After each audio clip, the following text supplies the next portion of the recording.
इंसान इस ज़मीन पर कदम रखते ही इस दुनिया को समझने, इसकी बनावट, निज़ाम और राज़ों को जानने की जुस्तजू में लग गया और उसने कायनात में ऐसी निशानियां देखी जिसने उसे सोचने पर मजबूर कर दिया कि ये दुनिया बिना किसी खालिक के नहीं चल रही और न ही इतना पेचीदा निज़ाम बिना किसी खालिक के कंट्रोल के चल सकता है। इस सवाल का जवाब अल्लाह ने अपने पैगंबरों पर नाजिल करदा आसमानी किताबों में दिया। लिहाजा जब कुरैश मक्का हजरत मोहम्मद सल्लल्लाहु अलैहि वसल्लम से कोई मोजज़ा दिखाने को कहा करते तो हुज़ूर पाक सल्लल्लाहु अलैहि वसल्लम उन्हें यही जवाब देते कि यह कुरान ही आपका सबसे बड़ा मोजज़ा है, क्योंकि यह किताब न सिर्फ उस ज़माने के वाक़ियात और हालात और तमाम मसाइल के लिए नूर व हिदायत थी, बल्कि आने वाले ज़माने के लिए भी मशाले राह है, जिसमें फल्कियात, नबातियात, पेपोजिनियात, मबादल तिबियात, अर्जियात और रियाजियात की बेशुमार बातें और हैरत अंगेज राज मौजूद है, जिसे आज की जदीद साइंस दरियाफ्त कर रही है और हैरत से इस मुकद्दस किताब की तरफ देख रही है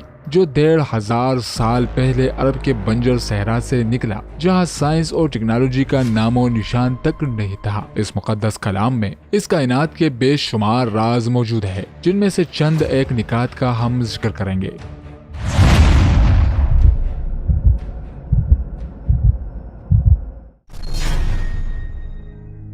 लोहा जमीन पर मुख्तलिफ शक्ल में पाया जाता है, मगर ये जमीन का मादा नहीं बल्कि ये आसमान से इस दुनिया में आया है। साइंस के इस नई तहकीक के मुताबिक लाखों करोड़ों साल पहले कुछ सितारे धमाके से फटे और जमीन पर गिरने वाले मेटेरोइड से लोहा ही जमीन पर आया, जिसका जिक्र कुरान मजीद में कुछ यूं है, और हमने लोहे को जबरदस्त ताकत देकर उतारा ताकि इंसान इसका फायदा उठा सके।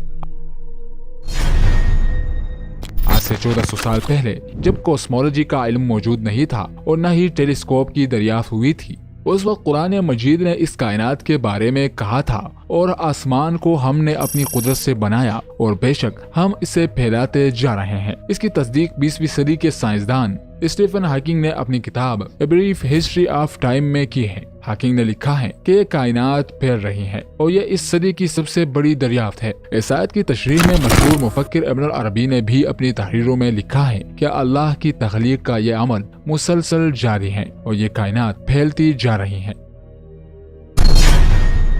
नबी सल्लल्लाहु अलैहि वसल्लम पर अबू जहल के मुतालिक एक आयत नाजिल हुई, यकीनन अगर ये बाज न रहा तो हम इसकी पेशानी के बाल पकड़कर घसीटेंगे, ऐसी पेशानी जो झूठी खताकार है। ये आयत इसलिए नाजिल हुई थी क्योंकि अबू जहल बहुत झूठ बोला करता था। इस आयत में दिमाग के सामने वाले हिस्से को झूठा कहा गया है। आज जदीद साइंस हमें बताती है कि दिमाग का प्री फ्रंटल एरिया यानी सामने वाला हिस्सा ही सच और झूठ बोलने का जिम्मेदार होता है। क्यों कुरान मजीद ने पेशानी की तरफ इशारा करके इसी साइंसी हक़ाइक़ को साफ कर दिया।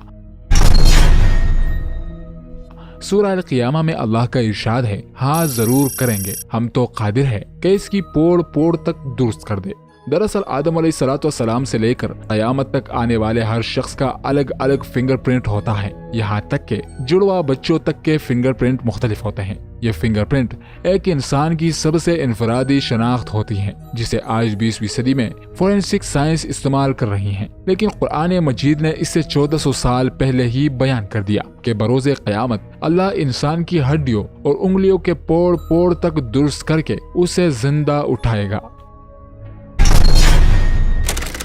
कुछ साल कबल यूनिवर्सिटी ऑफ लोजन के एक रिसर्च में बताया गया कि चींटी दूसरे कीड़े मकोड़ों के मुकाबले काफी समझदार और मुहर्रिक होती हैं, क्योंकि वो आपस में ही बातें करती हैं।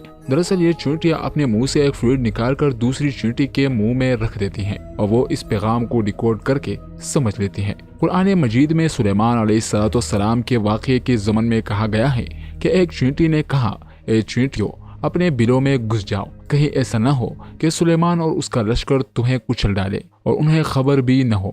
बरसों कबल मुल्हिदीन कुरान पाक के इस वाक़ये को महज किस्सा और अफसाना करार देते रहे और मजाक बनाते रहे कि चींटियां कैसे बात कर सकती है, जिसे आज जदीद साइंस ने अपनी तहकीक से साबित कर दिया है।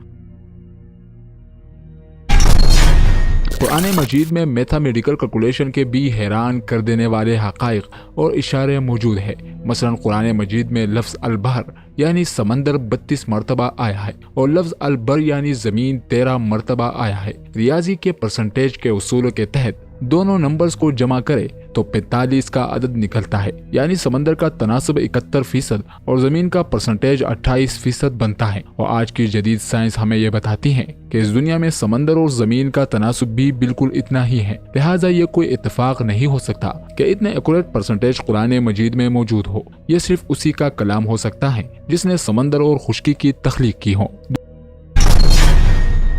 दुनिया का हर जानदार खुलियों से बना एक मखलूती मखलूक है और खुलियों सेल से ही तमाम जानदार की तख्लीक होती है। इन खुलियों का मरकजी किरदार क्रोमोसोम होता है जिससे डीएनए बनता है। दरअसल दुनिया के हर जानदार के अंदर मखसूस तादाद में क्रोमोसोम पाए जाते हैं। इन क्रोमोसोम्स में इस जानदार के तमाम मौसी खुसूसियात पाई जाती हैं जो वह अपने आबाओ अजदाद से हासिल करता है और जिसमें इसके बनावट, शक्ल सूरत और आदाद व अतवार सब कुछ मौजूद होती हैं। इंसान की खुलियों के अंदर 46 क्रोमोसोम्स पाए जाते हैं, घोड़ों के अंदर 64, बिल्ली के अंदर 38, जबकि बकरियों में 60 क्रोमोसोम्स मौजूद होते हैं। और इसी तरह हर जानवर और पेड़ पौधों का अपना अलग अलग क्रोमोसोम नंबर होता है। वाज़ेह रहे कि क्रोमोसोम्स की दरियाफ्त प्रोफेसर वाल्टर फिलिम ने साल 1882 ईस्वी में की थी, जबकि इंसानी क्रोमोसोम्स की दरियाफ्त साल 1956 में हुई। अब अगर हम कुरान मजीद में सूरह ज़लज़ला में गौर करें, इस आयत में मौजूद लफ्ज़ इंसान से पहले 46 हर्फ आते हैं। यह हैरानी की बात है कि इंसानी जिस्म में भी 46 क्रोमोसोम्स पाए जाते हैं।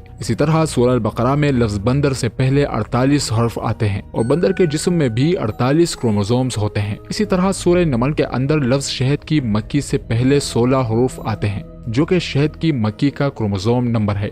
सूरह इमरान में लफ्ज़ घोड़ा से पहले 64 हर्फ आते हैं। घोड़ों के खुलियों में भी तादाद इतनी ही है। और इसी तरह सूरह काफ में लफ्ज़ ऊंट से पहले 74 हरूफ आते हैं जो ऊंट का क्रोमोसोम नंबर है। कुरान मजीद में बेशुमार साइंटिफिक फैक्ट्स के अलावा बहुत सारी पेशनगोइयां यानी फ्यूचर प्रेडिक्शन भी मौजूद है, जिनमें बहुत सी पेशनगोइयां वक़ू पजीर हो चुकी हैं और कुछ होना अभी बाकी है। जिस वक्त नबी करीम सल्लल्लाहु अलैहि वसल्लम मक्का में तशरीफ फरमा थे, उस वक्त दुनिया के दो अजीम ताकतें यानी रूम और फारस के दरमियान शदीद जंग बरपा थी। जंग में मुसलसल पर्शियन एम्पायर की फौज रोमन एम्पायर को शिकस्त दे रही थी। मुशरिकीन मक्का फारस की फतह से बहुत खुश थे क्योंकि फारसी भी आग की पूजा किया करते थे और वो भी मुशरिक थे। लिहाजा इस दौरान सूरह रूम की आयत नाजिल हुई। रूम वाले करीब तरीन जमीन में मगरूब होंगे, मगर वो इस शिकस्त के बाद चंद ही सालों में गालिब आ जाएंगे। अरबों के लिए ये पेशनगोई बिल्कुल नाकाबिले यकीन थी क्योंकि रूमी मुसलसल शिकस्त पर शिकस्त खा रहे थे। लेकिन चंद ही अरसे बाद कैसर रूम कुस्तुनतुनिया से बाहर निकला और उसकी फौजों ने फारसियों पर पे दर पे हमले किए, जिससे फारसियों को शिकस्त हुई और रोमी गालिब आ गए। रोमियों के मुतालिक ये आलमी पेशनगोई कोई मामूली बात नहीं थी, बल्कि ये कुरान करीम का एक हैरत अंगेज मौजज़ा था जिसने कुरैश मक्का को बिल्कुल हैरान कर दिया था।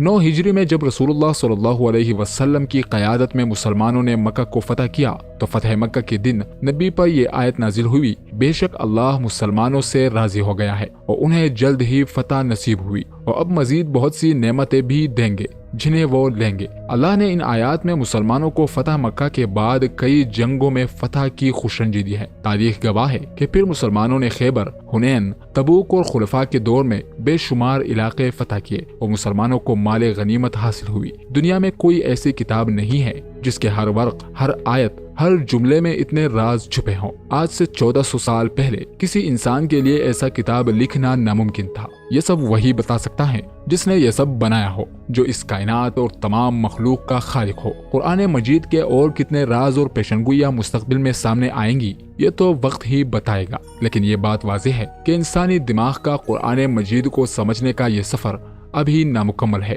और ये सफर अपनी मंजिल की जानिब रवा है।